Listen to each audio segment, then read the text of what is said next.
Για να δούμε βασική υπακοή στον Πάρη. Τον έχουμε βάλει να κάθεται και τώρα με το παράγγελμα πρέπει να έρθει κοντά μας. Άρη, μπράβο, έλα, έλα.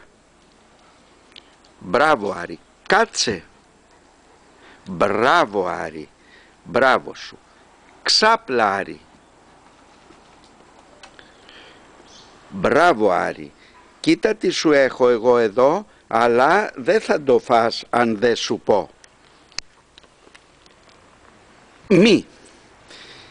Ο Άρης δεν έχει φάει σήμερα και μπροστά του έχει ένα κομμάτι από κρέας. Τον βλέπουμε πόσο υπάκουος είναι. Μπράβο Άρη, φάε.